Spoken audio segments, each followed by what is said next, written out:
bienvenidos a un nuevo vídeo en el que me gustaría comentar, hablar, reflexionar sobre una temática que, si bien en cuanto a literatura, en cuanto a artículos, he visto bastante poquito, sí puedo decir que todo lo contrario ocurre aquí en mi gabinete y en la calle, ¿no? Que es el tema de las infidelidades, o aquí hablaremos de si se pueden considerar o no infidelidades aquellas que se producen a través, o que se considera que se han producido, obviamente aquí es donde está el debate, ¿no? Esas situaciones en las cuales un miembro de una pareja considera que el otro le está siendo de alguna manera infiel o casi infiel en las redes sociales y la otra persona no lo considera así. Vamos, podemos decir el tema de las infidelidades, o lo que puede considerarse infidelidades por algunas personas en redes sociales. ¿Y a qué me refiero concretamente, de manera más concreta? Me refiero a ese tipo de situaciones algo ambiguas o bastante ambiguas, que pueden estar sujetas a diferentes consideraciones, como imaginemos darle en tal red social me gustas o más que me gustas, este tipo de simbolitos como corazoncitos, caritas con besitos, o comentarios de algún tipo aduladores, ¿no? hacia publicaciones de otra persona, e incluso conversaciones que puedan denotar, y aquí estamos en esa ambigüedad, de notar algún interés por el otro. Aquí voy a tocar varios temas, como acabo de decir, tampoco es algo de lo cual haya podido leer y estudiar, pero sí con los conocimientos que tengo sobre otras temáticas muy similares, como puede ser el mundo de los celos, el tema de la terapia de pareja, relaciones de pareja, relaciones, lo podemos considerar el amor, apego, etcétera, etcétera, etcétera. Puedo un poquito armar ciertas ideas que nos pueden servir, y son las que también intento utilizar aquí en mi trabajo, obviamente siempre sujeta a una mejora y a una ampliación continua, ¿no? Como todo lo que tiene que ver con el trabajo en psicología, ¿no? Vale, entonces aquí hay que tener varias cuestiones a tener en cuenta. Por una parte, obviamente, cuando nuestra pareja nos habla de que lo que el otro hace o de lo que nosotros hacemos le molesta, le hace sentir a esa persona sentir que de alguna manera la estamos traicionando, ahí ya he de decir que habría que tenerlo en cuenta, ¿no? Eso ya deberíamos de poner el foco y decir, a ver qué está pasando aquí, ¿no? Eso para comenzar, ¿no? Siempre digo que en este tipo de situaciones siempre debemos de intentar acercarnos al otro de una manera tal que intentemos minimizar el daño. Obviamente siempre también a la misma vez especifico que hay una línea roja, o sea, hay líneas rojas las cuales pues tampoco podremos traspasar, ¿no? O sea, aquí ya estaríamos hablando de valores fundamentales, características de nuestra personalidad y etcétera, etcétera. Bueno, otra cuestión a tener muy en cuenta sería la cuestión de los celos. Aquí ya se habló en otro vídeo, que cuando hablamos de celos no solamente hablamos de un tema carnal, de un tema de miedo a que mi pareja se vaya con otra persona, sino que hay un tema también de intersubjetividad, es decir, esa sensación de que la mente de mi pareja está más conectada con la mente de otra persona. Y esto nos abre también a otras cuestiones que ya se han hablado aquí,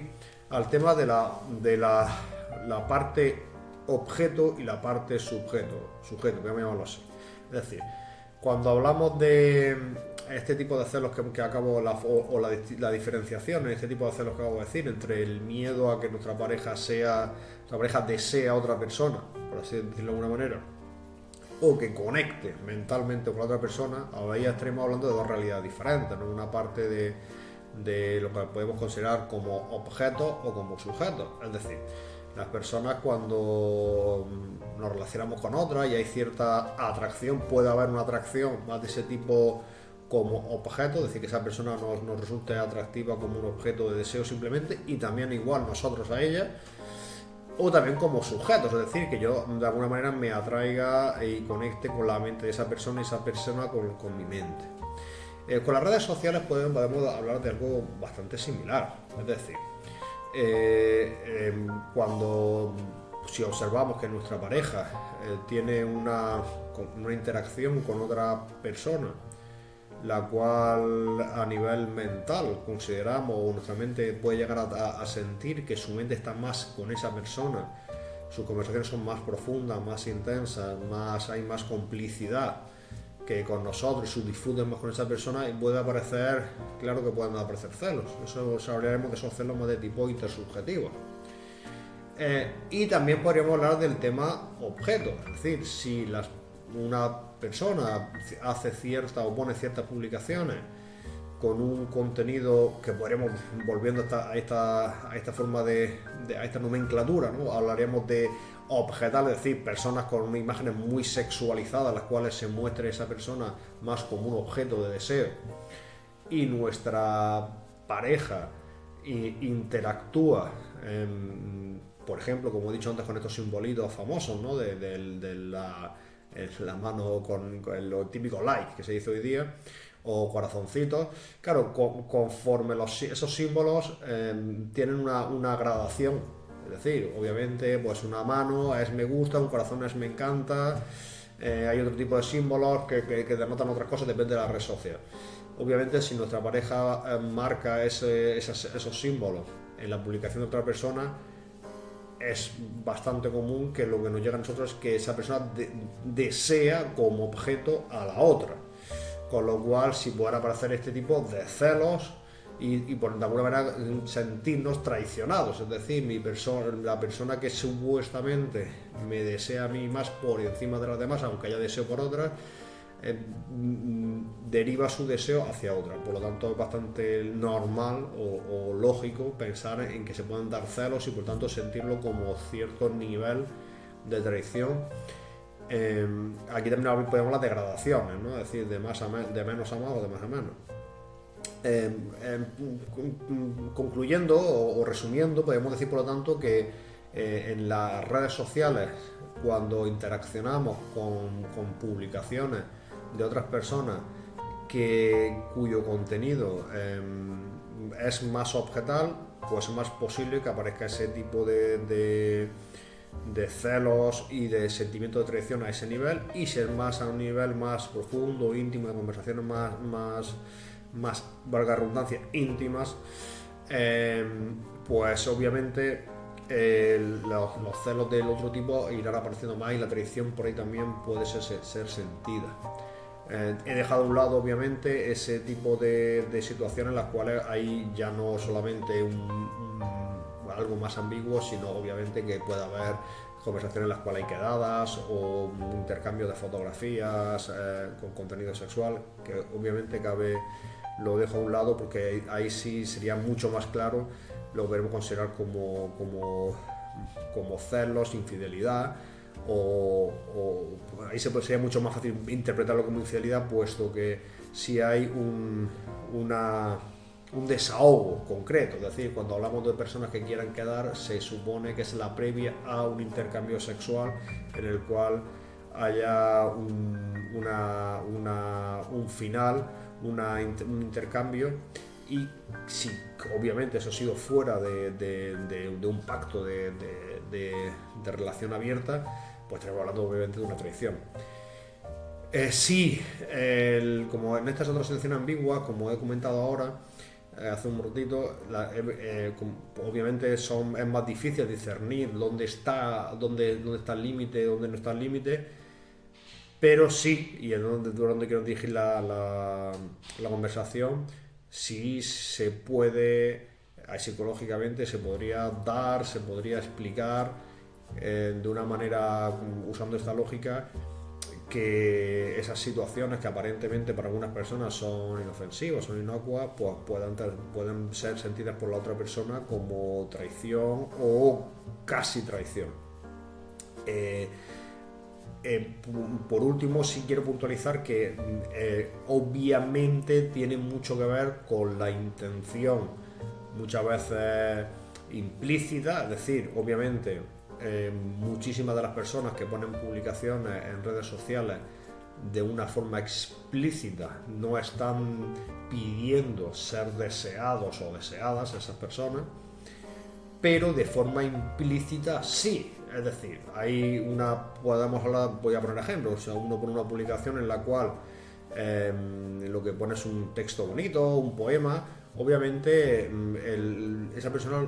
va a buscar muy bien un interés a un nivel más subjetivo, que de alguna manera esas personas compartan sus sentimientos, sus emociones, y muy probablemente con un poema, por ejemplo, pues lo más lógico será que ese intercambio quede ahí, es decir, una obra literaria en la cual quieres compartir tus sentimientos, tus emociones o tus cualidades literarias, por ejemplo,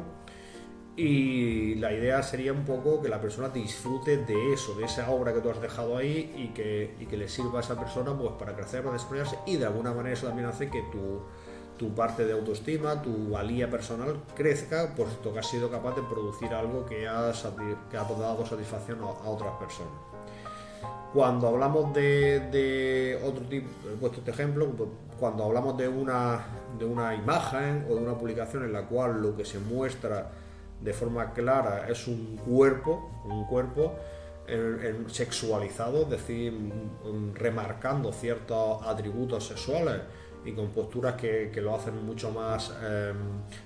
patente esta valoración. Obviamente, de una forma, aunque no esté especificado de quiero que me deseen, de una forma implícita sí se puede, o es muy probable que para la gran mayoría de personas sea interpretado de esa manera, y por lo tanto, en ese caso, el hacer ciertas valoraciones, como he dicho antes, y sobre todo aquellas que tienen mucha intensidad, pues pueden denotar cierto nivel de deseo. Obviamente, si la pareja de la persona que ha valorado eso lo observa, pues es posible que sienta que de alguna manera el deseo está siendo derivado hacia esa persona y no hacia ella misma, y por lo tanto puede aparecer esos celos. Es decir, que tiene su lógica. La cuestión es, sobre todo, el vídeo era un poco por resumir esto. Es decir, aunque aparentemente, o para algunas personas, al ser virtual y al ser por redes sociales no tenga que tener nada que ver con esto, sí podría decirse que sí se podría tener en cuenta. Ahora, y esto he de aclararlo, muy diferente es, y aquí estaremos en los extremismos y en los celos de alguna manera que tienen que ver mucho más con problemas propios que con lo que se puede en la realidad, es el fiscalizar, el controlar qué personas son las que uno sigue, qué otros no sigue, el que no pueda ni siquiera interactuar en ninguna publicación, parejas que se controlan entre sí. Ese tipo de cosas son diferentes. Yo aquí estoy hablando de decir que es posible sentir celos y es posible que nos podamos sentir traicionados. O sea, tiene una lógica desde la psicología que podamos sentirnos traicionados en esa interacción en redes sociales. Ahora, es verdad que el límite a veces, según qué personas lo pueden poner mucho más arriba o mucho más abajo. Y aquí hablaríamos dentro de lo que puede ser algo bastante patológico, es decir, cuando una realidad que para la gran mayoría de personas no marca esos, como acabo de decir, esa intención, y alguna persona sí la denota. Ejemplo, imaginemos una persona que pone, como he dicho antes, una obra literaria, que su pareja la valora, y esta persona y la otra persona se siente muy, muy celosa porque considera que ni siquiera no debería haber esto, ¿no? Esto ya, ahí hablaremos de otras temáticas mucho más quizás patológicas, ¿no? Pero bueno, con esto me despido, y bueno, como siempre, pues con la intención de ser útil. Como he dicho, este vídeo ha sido un poco más reflexión que toco este tema, pero bueno, no es una cosa que esté tan estudiada o no haya tanto, ¿no?, sobre esto, pero bueno, me parece interesante hacer esta reflexión, que sea útil. Muy probablemente más adelante haré otro vídeo porque este tema siempre está avanzando, y seguramente pues más adelante pondré alguna otra cosita sobre el tema. Pues nada, con esto me despido, un saludo y hasta la próxima.